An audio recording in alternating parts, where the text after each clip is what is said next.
नमस्कार, आप सभी का स्वागत है। आज हम गत क्या है इस पर एक नज़र डालेंगे। तबला वादन में गत एक महत्वपूर्ण अंग है। जिस प्रकार कायदा, पेशकारा, रेला, टुकड़ा, परन सब तबला वादन के अंग है, उसी प्रकार गत भी एक महत्वपूर्ण अंग है। गत एक कलात्मक बंदिश है जिसे मुख्य रूप से स्वतंत्र तबला वादन में बजाया जाता है।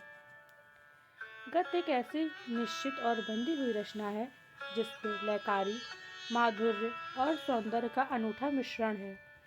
गत शब्द की उत्पत्ति संस्कृत के गति शब्द से हुई है, जिसका अर्थ है चाल, गति या मूवमेंट। तबले में गत का विचार कथक नृत्य से लिया गया है।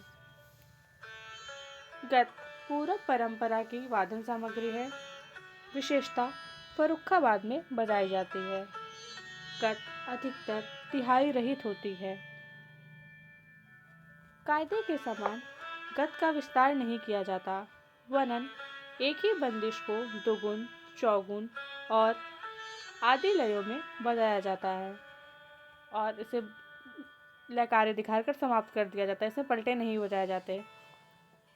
गत को अधिकतर मध्य या द्रुत लय में बजाया जाता है। गत को तबले की काव्य रचना माना जाता है, जिसमें अक्सर प्रकृति के तत्वों जैसे नदी का बहाव, पक्षी की उड़ान को तबले के बोलों के माध्यम से दर्शाया जाता है। गत अक्सर भरी और खाली के विभागों में बटी होती है। कायदे में खाली का बोल भरी के बोल के अनुसार निर्धारित किया जाता है, परंतु गत में उसके बोल इस प्रकार रखे जाते हैं कि ना वह कायदे के समान हो और ना ही उसमें खाली के बोल भरी के अनुसार निर्धारित किए जाते हैं। यहाँ कहने का ये मतलब है कि जिस प्रकार कायदे का भरी का बोल और खाली का बोल समान होता है और उसमें एक दूसरे की छवि देखने को मिलती है, उस प्रकार गत में नहीं देखा जाता। गत में भरी का बोल अलग और खाली का बोल अलग होता है और गत में कायदे की छवि नहीं देखी जाती और ना ही उसके कायदे के समान पलटा किया जाता है। गत कई प्रकार के होते हैं। तिहाईदार गत, मंझेदार गत, चक्करदार गत, कमाली गत, दो मुई गत इत्यादि।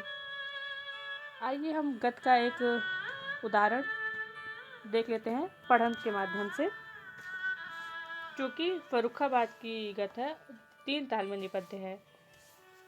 था, धिन, धिन, धा, धा, धिन, धिन, धा, धा, तिन, तिन, ता, ता, धिन, धिन, धा, धिन नग तक धिन धागे तिरकिट धिन गिन तकिट तकिट धागे तिरकिट धिन घीड़ नग तिन नाना के तागे तिट तिन कीड़ न तक धिन